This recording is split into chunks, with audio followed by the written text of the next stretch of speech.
आज इतनी भारी संख्या में आए हुए सभी प्यारे प्यारे भाइयों, बहनों, माताओं, बुजुर्गों, बच्चों, आप सब लोगों को मेरा नमस्कार, सबको मेरा प्रणाम, सत श्री अकाल।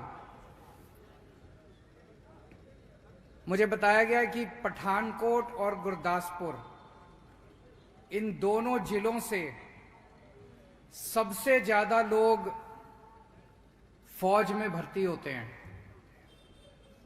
पूरे देश में, और इन दोनों जिलों से सबसे ज्यादा लोग शहीद हुए हैं फौज में। तो ये दोनों जिले जो हैं एक तरह से देशभक्तों के जिले हैं। तो एक बार जोरदार भारत माता का जयकारा लगाएंगे। भारत माता की इनकलाब, इनकलाब, वंदे वंदे। सत श्री अकाल।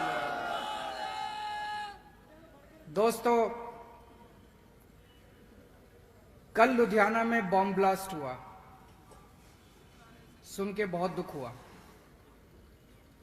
एक व्यक्ति की मौत हो गई, कुछ लोग घायल हुए हैं जो अस्पताल में हैं।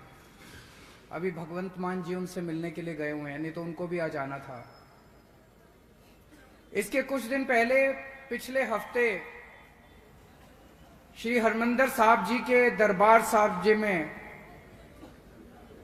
श्री गुरु ग्रंथ साहब जी की बेअदबी करने की कोशिश की गई। कुछ लोग तो हैं जो पंजाब का माहौल खराब करने की कोशिश कर रहे हैं। ये सारी वारदातें चुनाव के टाइम पे क्यों होती है?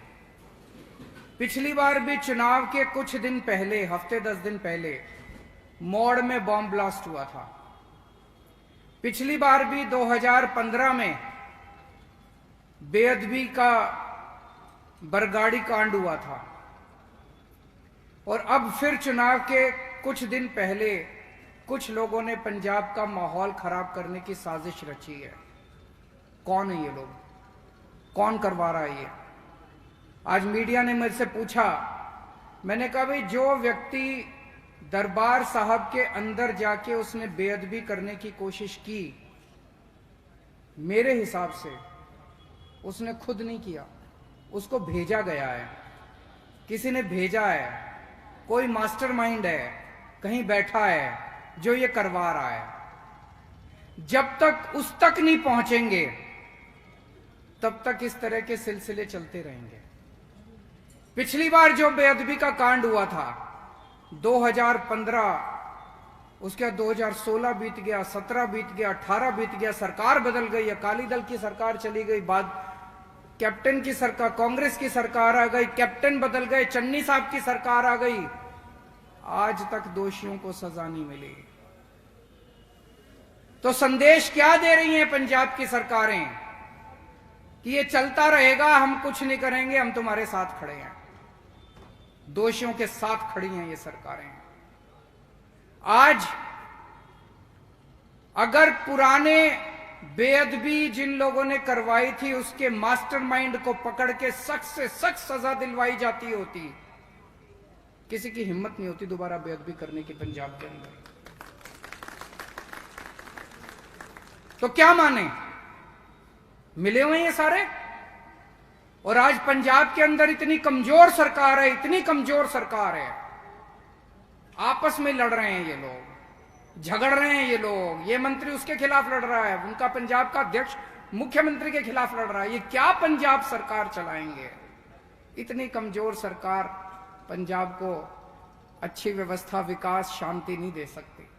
आज पंजाब की सबसे बड़ी जरूरत है, आम आदमी पार्टी की सरकार बनेगी, हम सख्त, स्टेबल और ईमानदार सरकार देंगे पंजाब को। जब तक सख्त सरकार नहीं आएगी, जब तक स्ट्रांग सरकार नहीं आएगी, जब तक सख्ती वाली और ईमानदार सरकार नहीं आएगी, तब तक शांति बहाल नहीं हो सकती। इस किस्म के कांड, बॉम्ब ब्लास्ट, बेअदबी के कांड चलते रहेंगे। आम आदमी पार्टी अकेली पार्टी है पूरे देश के अंदर जो ईमानदारी के साथ काम करती है। दिल्ली के अंदर करके दिखाया, भ्रष्टाचार खत्म कर दिया। पंजाब के अंदर भी ईमानदार सरकार देंगे, सख्त सरकार देंगे, स्टेबल स्थिर सरकार देंगे, और ऐसी सरकार देंगे जो आपस में लड़ाई झगड़ा नहीं करेगी। तो आज इस पावन धरती से, देशभक्तों की धरती से, मैं पंजाब के लोगों को एक गारंटी देके जा रहा हूं कि आम आदमी पार्टी की सरकार आएगी, पंजाब में शांति व्यवस्था कायम करेंगे, हर व्यक्ति को सुरक्षा देंगे और पंजाब के अंदर भाईचारे को बढ़ाएंगे। भाईचारा सभी धर्मों, सभी जातियों के अंदर भाईचारा बढ़ाएंगे। इसके लिए हम 5 कदम उठाएंगे। सबसे पहला कदम, पुलिस के अंदर जितनी भर्तियां होती हैं सारी पैसे ले दे के होती कि नहीं? सचो की भी भर्ती पैसे ले दे के होती है, थाने की भी भर्ती पैसे ले दे के, एसपी की, एसएसपी की होती है कि नहीं होती है?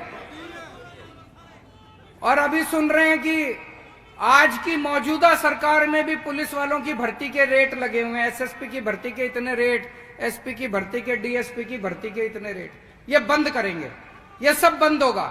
ईमानदारी के साथ अच्छे पुलिस अफसरों को, एफिशिएंट पुलिस अफसरों को अच्छी पोस्टिंग दी जाएगी ताकि वो पंजाब के अंदर सुरक्षा कायम कर सके।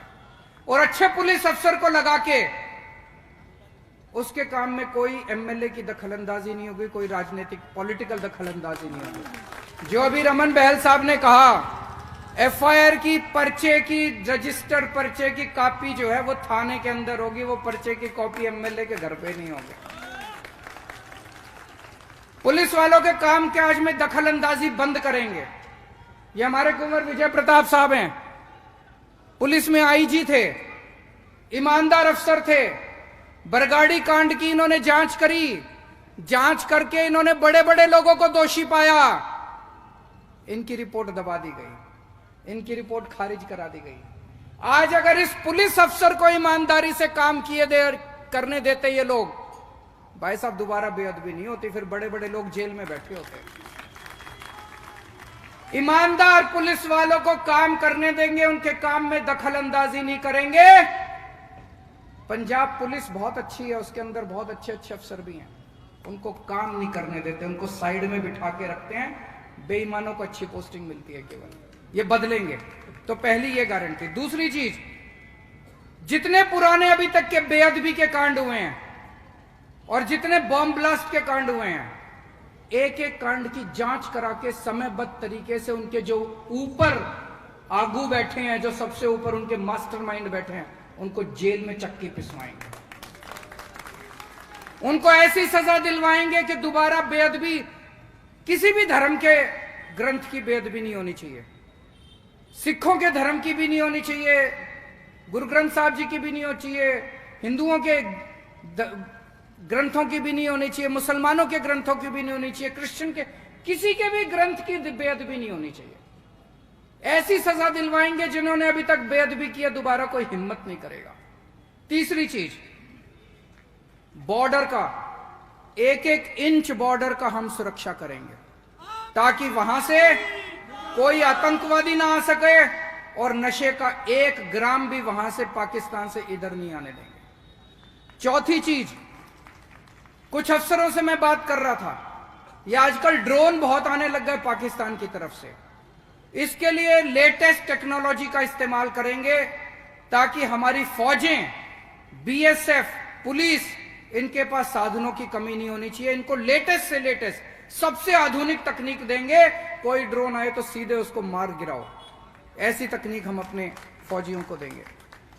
और पांचवी चीज, जितने भी अपने गुरुद्वारे हैं, मंदिर हैं, मस्जिद हैं, चर्च हैं, डेरे हैं, हरेक की सुरक्षा करने के लिए अलग से पुलिस फोर्स बनाई जाएगी ताकि दोबारा कोई बेअदबी का कांड ना हो। तो ये 5 चीजें मैंने बताई हैं पंजाब के अंदर शांति, सुरक्षा और भाईचारे का माहौल कायम करने के लिए। आज मैं पंजाब के लोगों को ये आश्वासन और गारंटी देके जा रहा हूं कि आम आदमी पार्टी की सरकार जो होगी, ईमानदार होगी, सशक्त होगी, स्ट्रांग होगी और पंजाब के अंदर शांति का माहौल कायम करेगी। पिछली बार 2017 के चुनाव में कांग्रेस के नेताओं ने गुटखे की कसम खाई थी कि उनकी सरकार बनेगी तो 1 महीने के अंदर नशा खत्म कर देंगे। नशा खत्म हुआ? बढ़ा है नशा, बढ़ा है नशा। हर पिंड के अंदर नशा आज भी बिक रहा है, घर घर के अंदर नशा है। हमारे यूथ, हमारे युवा, हमारे बच्चे या तो कनाडा चले गए और जो बच गए वो बेचारे नशे के अंदर डूब गए। आज पंजाब का युवा क्राइसिस के अंदर है। क्या हुआ इनका? 5 साल बाद अब जब दोबारा चुनाव आए हैं तो इन्होंने मजीठिया के खिलाफ एक पर्चा दाखिल कर दिया। 5 साल लग गए इनको एक पर्चा दाखिल करने में, और बब्बर शेर की तरह चिल्ला रहे हैं वो सिद्धू साहब और चन्नी साहब, हमने पर्चा कर दिया, हमने पर्चा कर दिया। हमने अरे क्या कर दिया तुमने? एक पर्चा करने से पिंडों में ड्रग खत्म हो गई, नशा खत्म हो गया? मैं पूछना चाहता हूं, नशा बिकना बंद हो गया? वैसे ही नशा बिक रहा है। एक पर्चा करके चिल्ला रहे हैं, नौटंकी कर रहे हैं, राजनीति कर रहे हैं, जनता के साथ राजनीति कर रहे हैं, गंदी राजनीति कर रहे हैं। इसका मतलब इनका मकसद नशा दूर करना नहीं है, इनका मकसद दोबारा चुनाव में वोट बटोरना है। पूरे पंजाब में नशा फैला हुआ है, हर पिंड में नशा फैला हुआ है। तो इसका मतलब बहुत बड़े बड़े नशा बेचने वाले डीलर बैठे हैं, हर जिले में बैठे हैं, हर हल्के में बैठे हैं। उनको कौन पकड़ेगा? उनको नहीं पकड़ रहे। पूरे पंजाब के अंदर कितना नशे का स्टॉक पड़ा है? 1 ग्राम नशा सीज किया इन्होंने, दबोचा इन्होंने? नहीं दबोचा। एक फर्जी पर्चा करके नौटंकी कर रहे हैं, बब्बर शेर बने फिर रहे हैं। पर्चा कर दिया, पर्चा कर दिया, पर्चा कर दिया। आम आदमी पार्टी की सरकार आएगी, 6 महीने मांग रहा हूं आपसे, 6 महीने के अंदर पंजाब से नशा खत्म कर देगा।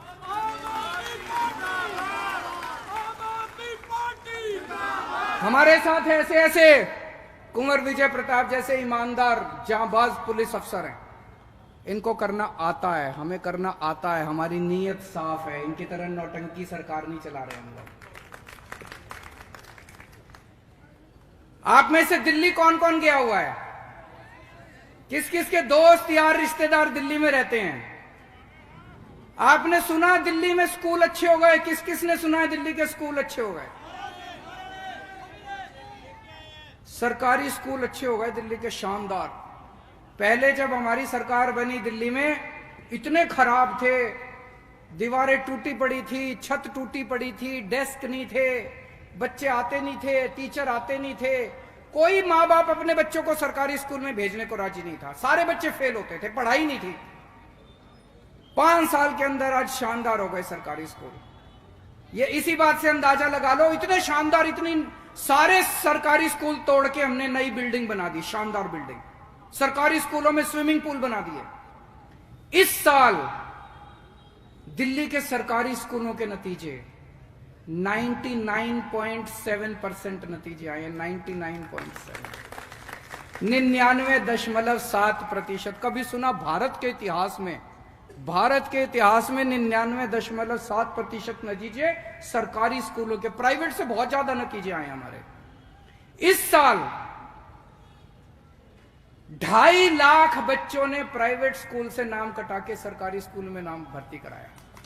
मैं आपसे पूछना चाहता हूं, कभी भी आप पंजाब में अपने बच्चे को प्राइवेट स्कूल से हटा के सरकारी में दाखिल कराओगे?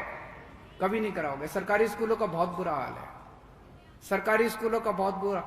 कितने लोग चाहते हैं कि पंजाब के स्कूल भी दिल्ली जैसे अच्छे बनने चाहिए? बनने चाहिए, नहीं बनने चाहिए? चन्नी साहब को मैंने कहा, मैंने एक दिन ऐसी मीटिंग में कहा, मैंने कहा जी हम पंजाब के स्कूल अच्छे करेंगे। तो चन्नी साहब कहते हैं पंजाब के तो वर्ल्ड क्लास स्कूल हैं। कहते हैं जी पंजाब के तो वर्ल्ड क्लास स्कूल हैं। तो इसका मतलब उनकी कोई इच्छा नहीं है, अगर उनकी सरकार दोबारा आई तो ऐसे ही रहेंगे स्कूल। तो अगर अच्छे स्कूल चाहिए तो आम आदमी पार्टी को वोट दो, और अगर ऐसे ही स्कूल चाहिए तो कांग्रेस को वोट दे देना। मर्जी आपकी है, किसको वोट दोगे?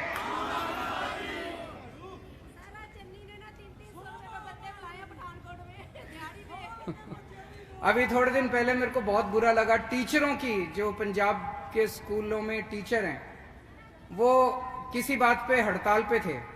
मैं साफ साफ कर दूं, दिल्ली के जो सरकारी स्कूल अच्छे हुए हैं वो केजरीवाल ने नहीं करे, मैंने तो माहौल दिया था बस। हमारे दिल्ली स्कूलों के टीचरों ने सारी व्यवस्था बदली है। सारा श्रेय हमारे टीचरों को और प्रिंसिपल को जाता है। पंजाब के टीचर भी बहुत अच्छे हैं, मैं मिला हूं उनसे। पंजाब के टीचर भी काम करना चाहते हैं, पंजाब के टीचर भी शिक्षा व्यवस्था बदलना चाहते हैं। माहौल खराब है।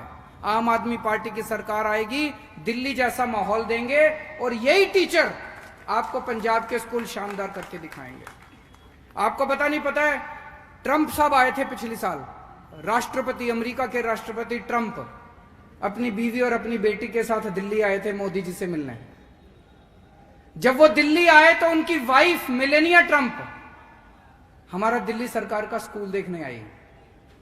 उसने कहा मेरे को दिल्ली सरकार का स्कूल देखना है। यानी कि दिल्ली सरकार के स्कूल के चर्चे अमेरिका पहुंच गए, अमेरिका के राष्ट्रपति के घर व्हाइट हाउस तक पहुंच गए हमारे चर्चे। मेलेनिया ट्रंप पूरी दुनिया में किसी का स्कूल देखने नहीं गई, दिल्ली सरकार का स्कूल देखने दिल्ली आई थी। तो जब उसने कहा मैं दिल्ली सरकार का स्कूल देखूंगी, तो मोदी जी ने उसको बहुत समझाया। मोदी जी थोड़ा सा मेरे को पसंद नहीं करते, तो उन्होंने उनको बहुत समझाया कि भाई तुम केंद्र सरकार का स्कूल देख लो, बोली नहीं। उन्होंने कहा तुम प्राइवेट स्कूल देख लो, बोली नहीं। वो दिल्ली सरकार का स्कूल देखने के लिए आई। पंजाब के स्कूल ऐसे बना देंगे कि अगली बार जो भी राष्ट्रपति किसी देश का आएगा वो पंजाब के स्कूल देखने के लिए आएगा अगली बार।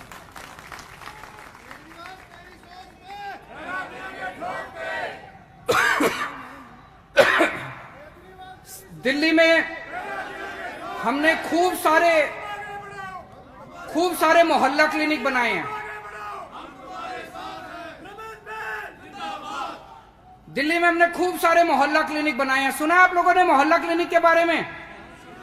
जितने सरकारी अस्पताल हैं, सारे सरकारी अस्पताल हमने शानदार कर दिए। और दिल्ली में अब हमने हर दिल्ली वाले को एक सुरक्षा चक्र दिया है।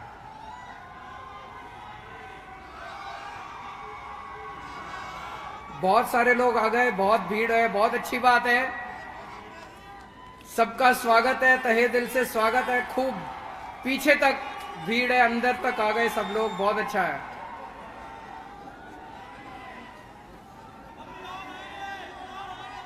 अभी और आएंगे। अब थोड़ी बातचीत कर लेते हैं, सब लोग सुनिए। दिल्ली में हमने सरकारी अस्पतालों की, पहले दिल्ली में बहुत बुरी हालत थी। अस्पतालों में डॉक्टर आते नहीं थे, दवाइयां मिलती नहीं थी, एक्सरे मशीन खराब रहती थी, सीटी स्कैन मशीन खराब रहती थी। दिल्ली के सारे अस्पताल हमने प्राइवेट से भी ज्यादा अच्छे कर दिए। जितने मैक्स, फोर्टिस, अपोलो, इनसे भी ज्यादा अच्छे हो गए अब दिल्ली के सरकारी अस्पताल। और हमने दिल्ली के लोगों को एक सुरक्षा चक्र दिया है। आजकल इलाज कराना इतना मुश्किल हो गया कि घर में कोई बीमार हो जाए तो 2-3 लाख रुपए तो यूं ही चले जाते हैं, प्राइवेट में चले जाओ तो। हमने हर दिल्ली वाले का पूरा इलाज मुफ्त कर दिया। उसे क्रोसिन की दवाई की जरूरत है, वो भी मुफ्त। और अगर उसे कोई बड़ी बीमारी हो जाए और 70-80 लाख रुपए का भी अगर उसको ऑपरेशन का खर्चा आएगा, सारा खर्चा दिल्ली सरकार देती है, आपको चिंता करने की जरूरत नहीं। पंजाब के अंदर ऐसे होना चाहिए, नहीं होना चाहिए? सारे पंजाब के लोगों को यह सुरक्षा चक्र मिलना नहीं चाहिए कि नहीं मिलना चाहिए? कि हर पंजाब के आदमी का सारा इलाज मुफ्त होगा, सारी दवाइयां, सारे टेस्ट, सारा ऑपरेशन, सब कुछ मुफ्त है, जैसे दिल्ली के लोगों को दे रखा है। चन्नी साहब कहते हैं केजरीवाल मुफ्त दे रहा है सब कुछ, केजरीवाल पैसे लुटाता है। मैं आपसे पूछना चाहता हूं, हमारे बच्चों को अच्छी शिक्षा मुफ्त में मिलनी चाहिए, नहीं मिलनी चाहिए? हमारे लोगों को अच्छा इलाज मुफ्त में मिलना चाहिए, नहीं मिलना चाहिए? अगर कोई सरकार अपने लोगों को शिक्षा नहीं दे सकती, कोई सरकार अपने लोगों को अच्छा इलाज नहीं करा सकती, तो लानत है ऐसी सरकार के ऊपर। ऐसी सरकार को फिर है किस लिए पैसा? तुम्हारे हवाई जहाज के लिए, तुम्हारे महलों के लिए पैसा है, तुम्हारे एसी बंगले के लिए पैसा है। जनता टैक्स इसीलिए तो देती है, जनता को सुविधा मिलेगी। अगर हम अच्छी शिक्षा नहीं दे सकते, अच्छा स्वास्थ्य नहीं दे सकते, अच्छे अस्पताल नहीं बना सकते, दवा दारू नहीं दे सकते, तो लानत है हमारे ऊपर। हैं जी?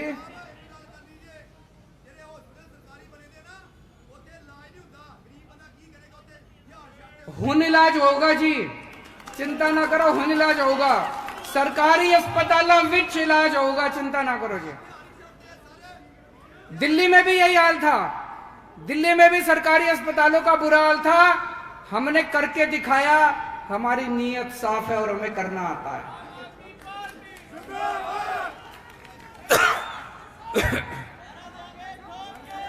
दिल्ली में पहले जब हमारी सरकार बनी 7-7, 8-8 घंटे बिजली जाया करती थी, बिजली के पावर कट लगते थे। मेरे को 3-4 साल लगे, एक एक गली में जा जाके मैंने खड़े होके तार बदलवाए, ट्रांसफार्मर बदलवाए। आज दिल्ली में 24 घंटे बिजली आती है। मेरे को पता चला है पंजाब में भी लंबे लंबे पावर कट लगते हैं, बिजली जाती है नहीं जाती? 24 घंटे बिजली चाहिए नहीं चाहिए? हाथ खड़े करके बताना जिसको 24 घंटे बिजली चाहिए। जैसे दिल्ली में 24 घंटे बिजली करी, ऐसे पंजाब में भी 24 घंटे बिजली करेंगे।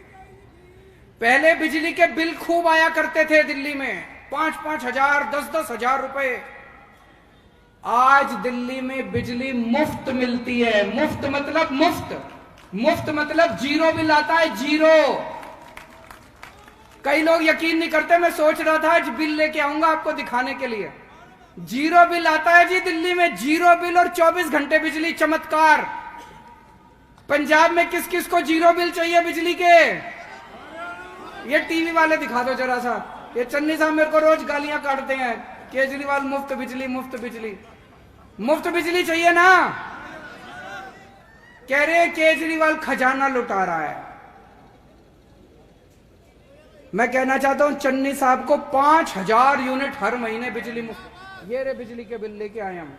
ये देखो, ये कोई राजवीर सिंह गोयात है, इसने 170 यूनिट बिजली इस्तेमाल करी, जीरो बिजली का बिल है।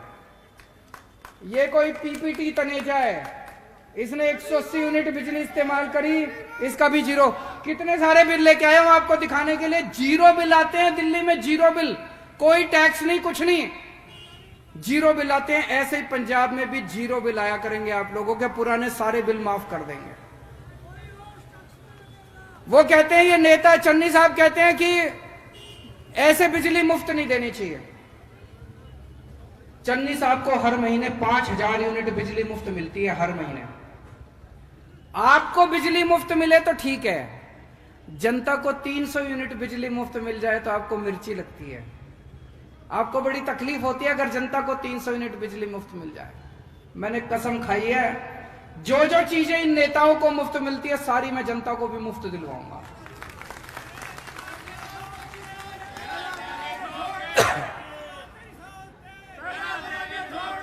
हर आम आदमी को खास बनाएंगे इस देश में, हर आम आदमी को खास आदमी बनाएंगे। और यहां पे मैं देख रहा हूं बहुत सारी महिलाएं बैठी हैं, मां बहनें बैठी हैं। हमने ऐलान करा है कि 18 साल से ऊपर की हर महिला को 1000 रुपए महीना देंगे। मिलना चाहिए नहीं मिलना चाहिए? जरा हाथ खड़े कर दो। मर्द भी हाथ खड़े कर दो, मिलने चाहिए आपके घर की महिलाओं को कि नहीं मिलने चाहिए? एक नेता आपका पंजाब का कहता है कि महिलाओं को अगर 1000 रुपए दिए तो महिलाएं बिगड़ जाएंगी। बताओ जी, बिगड़ जाओगे क्या? मैंने कहा तुमने हजारों करोड़ रुपए डकार लिए खजाने से, तुम नहीं बिगड़े, हमारी महिलाएं 1000 रुपए देने से बिगड़ जाएंगी। तुम हजारों करोड़ खा गए, बोले खजाना खाली हो जाएगा। खजाना खाली तुमने करा है, तुम खा गए सारा। इतने बड़े बड़े नेताओं ने इतने होटल बना लिए, जमीनें खरीद ली, प्रॉपर्टी खरीद ली, इतना पैसा कमा लिया इन नेताओं ने, 7-7 पीढ़ियां इनकी घर बैठ के खा सकती हैं। पंजाब का खजाना तुमने लूटा है। मां बहनों को 1000 रुपए मिलेंगे तो बरकत होगी, आशीर्वाद मिलेगा सारी मां बहनों का।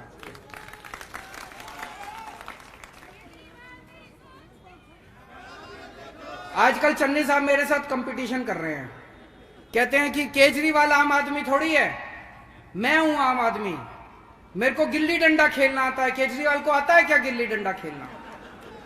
एक इंटरव्यू में बोले केजरीवाल मेरे को कंचे खेलने आते हैं। केजरीवाल को आते हैं क्या कंचे खेलने?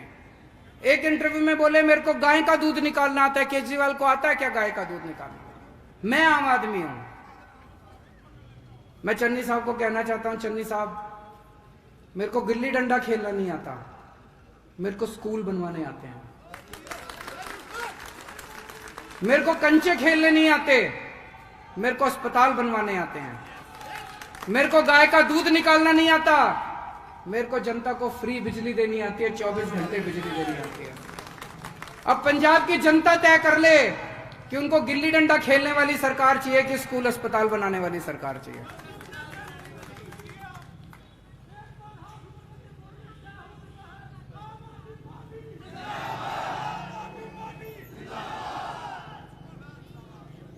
अब कांग्रेस पार्टी बिल्कुल बिखर गई है, खिलर गई है, सारे लड़ रहे हैं एक दूसरे से, सर्कस बन गई है एक तरह से।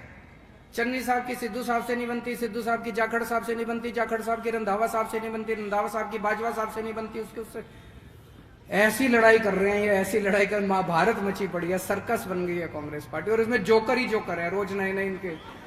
अब इसमें आप सबसे आखिर में एक ही विनती कर रहा हूं, 25 साल आपने कांग्रेस को दिए, 25 साल कांग्रेस ने राज किया, 19 साल आपने बादल परिवार को दिए, 19 साल बादलों ने राज करा, इन्होंने पंजाब को बर्बाद कर दिया। आपसे बस 5 साल मांग रहा हूं मैं, मेरे को 5 साल दे दो। अगर मैं 5 साल में काम ना करूं, अगली बार लात मार के भगा देना, वोट मांगने नहीं आऊंगा।